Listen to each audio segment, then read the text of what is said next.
Question అడగండి మళ్ళీ sir. Harish గారు ప్లీజ్ ప్లీజ్ యాక్చువల్గా మీ అందరితో పాటు క్వశ్చన్ అండ్ ఆన్సర్ చేద్దాం అనుకుంటున్నా. మీరు అలా అరిస్తే ఇంకా యూజ్ లేదు. ప్లీజ్. హరీష్ గారు, మీ గురువు పూరి గారు కూడా వన్ ఆఫ్ ది గురువు ఆర్జీవి గారితో పాటు. సో ఆయన సినిమా రిలీజ్ అవుతుంది, శిష్యుడు గురు సినిమా కూడా రిలీజ్ అవుతుంది. సో గురు శిష్యుల పోటీయా సార్? ఏ రోజు కూడా అంటే పూరి జగన్నాథ్ గారు కానీ, వినాయక్ గారు కానీ, రాజమౌళి గారు కానీ, నేను డైరెక్టర్గా ఎదుగుతున్న రోజుల నుంచి నాకు విపరీతంగా నన్ను ఎంకరేజ్ చేశారు. నా సినిమా డైలాగులు నచ్చినా, సినిమాల పాటలు నచ్చినా నాకు ఫోన్ చేసి మాట్లాడేవాళ్ళు. ఇక్కడ నా ఫంక్షన్స్లో కలిసినా, పార్టీలో కలిసినా ముగ్గురు నాకు గురుతుల్యులు. పూరి గారితో నేను ఎక్కువ వర్క్ చేశా. పూరి గారితో నాకు రిలేషన్ ఎక్కువ. ఏ రోజు కూడా పూరి గారితో కంపేర్ చేసుకునే స్థాయి కాదు నాది. Is a legend director first of all. And మాకున్న కొన్ని ఫైనాన్షియల్ కన్సర్న్స్ అవ్వచ్చు, లేకపోతే ఓటీటీ యొక్క ఇష్యూస్ని అడ్రస్ చేయడాలు అవ్వచ్చు.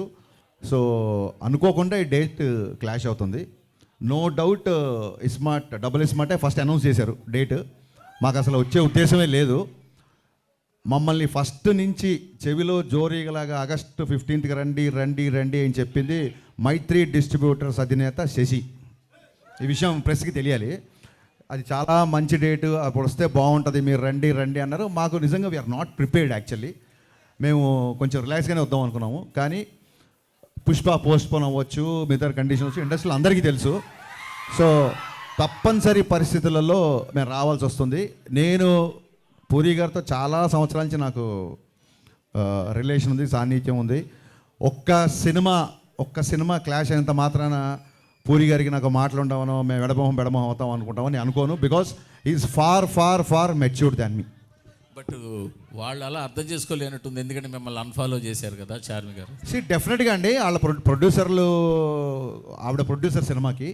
సో ప్రొడ్యూసర్కి డెఫినెట్గా నేను ముందుగా డేట్ అనౌన్స్ చేస్తే ఇంకో సినిమా వచ్చినప్పుడు వాళ్ళ ప్లేస్లో నాకు ఉంటే నాకు కొంచెం ఇరిటేషన్గానే ఉంటుంది. సో నేను చార్మి గారిని తప్పు పట్టను. అండ్ సోషల్ మీడియా అనేది ఎవరి ఇష్టం, వాళ్ళది ఎవరు కావాలంటే వాళ్ళు ఫాలో అవ్వచ్చు, ఎవరు కావాలంటే అన్ఫాలో అవ్వచ్చు. అండ్ అన్ఫాలో అయినట్టు కూడా నేను కన్ఫర్మ్ చూసుకోలేదు, ఎందుకంటే నాకు ఎవరో మీమ్ పంపించారు.